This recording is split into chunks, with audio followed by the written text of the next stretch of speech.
Terus masuklah ayat ini, ayat 21. Bukan setiap orang yang berseru-seru kepadaku, Tuhan, Tuhan, akan masuk dalam kerajaan surga, melainkan dia yang melakukan kehendak Bapa. Jadi di sini, karena ini konteksnya nabi palsu, di mana buahnya, ya, dari buahnya kenal mereka, maka buah di sini itu berhubungan dengan kehidupan mereka. Kalau mengatakan Tuhan, Tuhan, itu bukan berkaitan dengan kehidupan, tapi berkaitan dengan pengakuan atau dengan suatu kepercayaan, iman tertentu. Dan bukan iman tentang Tuhan-Tuhan yang dipersoalkan, melainkan kehidupan yang ternyata tidak sejalan dengan pengakuan itu.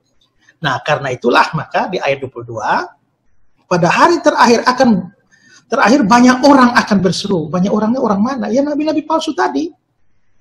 Mereka berseru kepadaku, kepada Yesus, Tuhan, Tuhan, bukankah kami bernubuat demi namamu dan mengusir setan demi namamu dan mengadakan banyak mujizat demi namamu juga? Jadi jangan heran, ini nabi-nabi palsu memang setan bisa kasih mereka kemampuan bikin mujizat. Terus ayat 23, pada waktu itulah aku berterus terang kepada mereka. Kepada siapa? Ya nabi-nabi palsu itu. Aku tidak pernah mengenal kamu.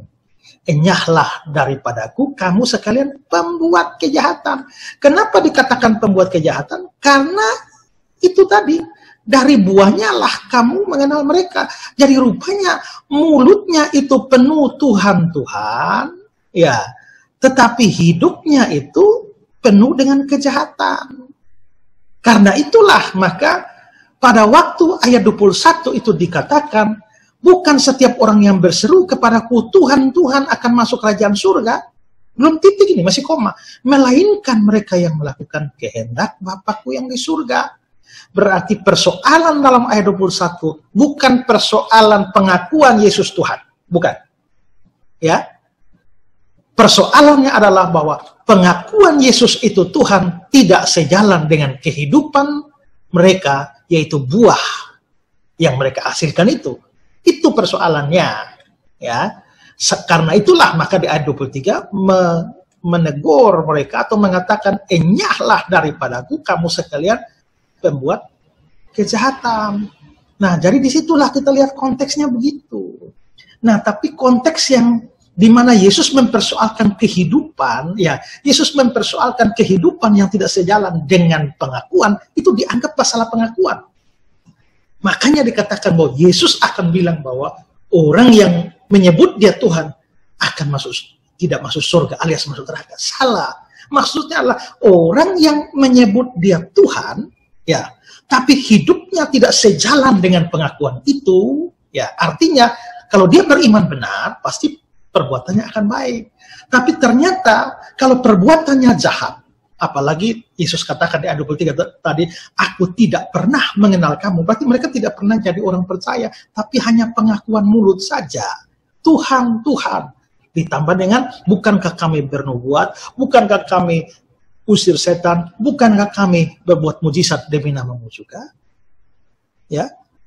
Jadi menyedihkan sekali ini Kainama, ini penafsirannya. Dia bahkan tidak mampu memahami ikatan kalimatnya dari ayat sebelum dan sesudahnya. Ini model begini ya memang model comot-comot. Ya, entah model seperti apa, saya juga tidak tahu ya. Nah, sekarang kita kembali coba lihat ayat itu ya. Nah,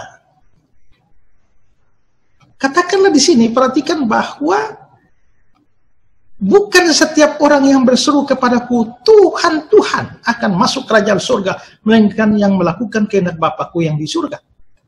Yesus sendiri mengatakan bahwa ada orang berseru-seru kepada dia, Tuhan, Tuhan. Tapi dia tidak mempersoalkan masalah ini sama sekali. Yang dia persoalkan adalah kehidupan mereka. Lalu ayat 22, pada hari terakhir banyak orang akan berseru kepadaku, kepada Yesus. Tuhan, Tuhan, bukankah kami bernubuat demi namamu, mengusir setan demi namamu, mengadakan banyak mujizat demi namamu? Pada waktu itulah aku berterus terang kepada mereka. Ingat ya, mereka sudah mengatakan Yesus Tuhan, Tuhan. Yesus akan berterus terang kepada mereka. Kalau Yesus tidak mengakui dirinya Tuhan, maka dia akan berterus terang kepada mereka. bahwa mereka salah mengatakan dia Tuhan. Tapi bukan itu yang Yesus persoalkan. Ya, aku akan berterus terang kepada mereka, aku tidak pernah mengenal kamu, ialah kamu pembuat kejahatan. Jadi ini yang dipersoalkan oleh Yesus. Pembuat kejahatannya ini yang dipersoalkan oleh Yesus, bukan pengakuan bahwa Yesus itu Tuhan. Aduh, ini saya kadang-kadang, itulah. Saya heran, kenapa mualaf-mualaf ini kalau pindah dan ngomong itu ya, rasanya kok bodoh-bodoh ya.